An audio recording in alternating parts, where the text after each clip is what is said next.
Hi guys, and welcome back to my Texas Chainsaw Massacre series movie reviews, and today we'll be looking at the remake.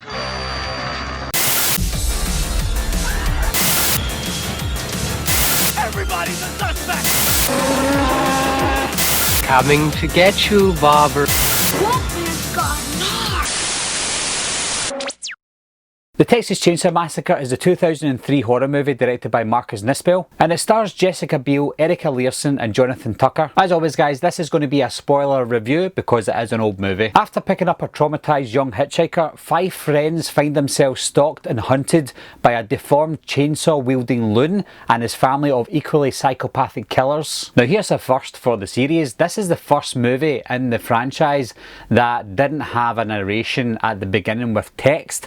They did have a narration, and one thing I loved about the narration this time was John Larroquette was back. He was the one who done the narration in the original one in 1974, and he decided he's doing the remake narration, so that was amazing. The film which you are about to see is an account of the tragedy which befell a group of 5 youths.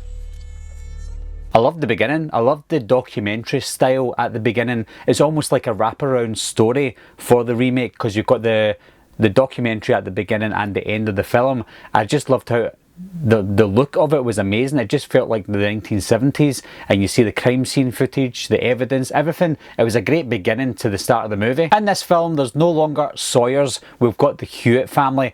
I think because of what happened in part 3 and part 4 with different families all the time and the names changing, I was accepting of that because this was a remake. The remake had to stamp its own authority and change it up slightly, so I didn't mind that the family is now called the Hewitts. Another clever thing that they'd done in this one was there was no indication that the family in this movie were cannibals. The cinematography was the best it's ever been since the original, and so it should be because the original cinematographer Daniel Perel was back again as well. Another welcome change, and a lot of changes that they did make in the remake, was the hitchhiker wasn't a family member of the crazed psychopaths.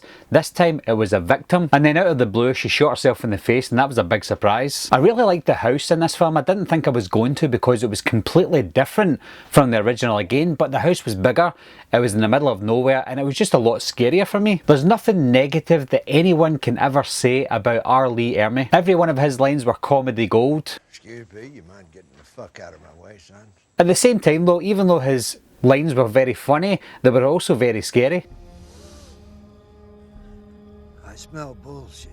Here's a classic rear butt shot, reminiscent of the original movie. Another massive change in this one was it was a male this time rather than a female that gets the meat hook, and it was Andy this time. And not only was it a male that got it, it was a lot more gritty and more realistic looking than what we saw in the original movie, because we saw him getting put up on the meat hook, we saw the prep that Leatherface went into putting him up there, and it was just so realistic. Eric Balfour played Kemper, which is strange because the name Kemper is the same name as a serial killer from the late 60s, early 70s. I think this is also the first Texas Chainsaw movie where they take a main character's face and put it on Leatherface, and not only that, they made it look as if it actually was Kemper's face, played by Eric Balfour. It was just so realistic. I think I'll have to look into this, but I think I saw a meat hook wound on the back of Morgan when he was found in the bathtub under the floorboards. So I think maybe there was possibly a deleted scene where he was also put on a meat hook, unless I'm looking at it wrong, but it does look like a meat hook wound. It is called the Texas Chainsaw Massacre, and it wouldn't be the Texas Chainsaw Massacre without a chainsaw, and I think this movie had a lot of seriously crazy and intense chainsaw chases, chainsaw killings. This is what you call a chainsaw massacre. I wonder why Leatherface put the water on.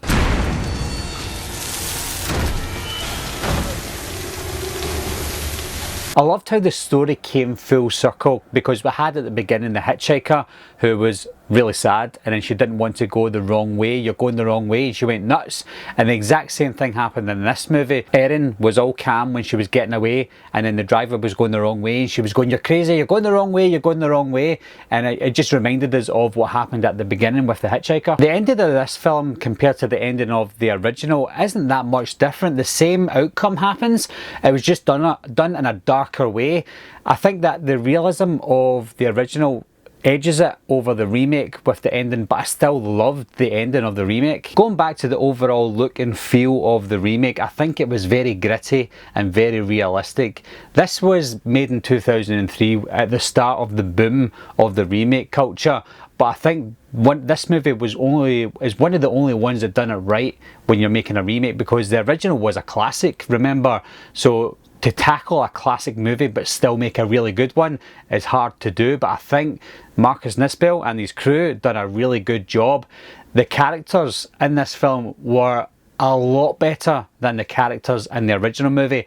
In this one, I cared for every character, whether they're a villain or a victim. I was invested in every character. Erin, for example, the main lead, she was amazing. You know, you cared for her, you were scared for her, just like Sally in the original, but only this time you cared for her from the beginning to the end. What can I say about Jonathan Tucker? He was one of my favourite actors at the time, and then when this movie came out, I thought, this is great, Jonathan Tucker's in this. I think he went to audition for the film and he never got the part because he looked too young, and I think he went back a few weeks later with a little tiny moustache and said, right, can I get the part now? And he eventually got the part, but he gave us the performance of a lifetime. You motherfucker! Get on the fucking floor! I said get on the floor! Like I said previously, R. Lee Ermey is always amazing, and in this film, playing Sheriff Hoyt, he was terrifying. I would be absolutely scared to say anything to him. I'd be scared to look at him. That's how great his performance was. Is that bribery? They used practical and CGI in this film. Obviously it's in 2003, so they're bound to use a bit of CGI, but most of the time they use practical effects, and I think the practical effects, were great. This was the Leatherface we've all been waiting for. This was the Leatherface we've been wanting since the original movie. Leatherface was terrifying in the original, but after that it became more of a joke and a backseat character. But the remake brought him back. Not only did they bring him back as the main character with a lot of screen time, he was menacing, he was massive, he was so scary, and that's what we need in a Leatherface character, to be scared of the main character, to be scared of the main villain, and they've done that perfectly. In some films I don't like it when they give us too much of a backstory, like for example what Rob Zombie did in Halloween 2007. They gave us a bit of a backstory with Leatherface, but enough to like what they gave us, because we found out he was a deformed boy growing up, so that's fine. And you can see his face in this film as well, a bit of deformity, and that's why he wears the masks. I didn't mind that, I liked the backstory. If I had to give this movie any negatives, if I really had to nitpick, I would probably go back to the part where Erin ended up in the caravan with the tea lady and the girl who stole the baby. That took us away from what was happening, because it was going through full throttle at this point. Leatherface was chasing Erin, we were on the edge of our seats, but then that kind of calmed the story down for about 5-10 minutes, and we didn't need to see that. I know that they wanted to give us an extended family as to how far this goes and how many people are involved.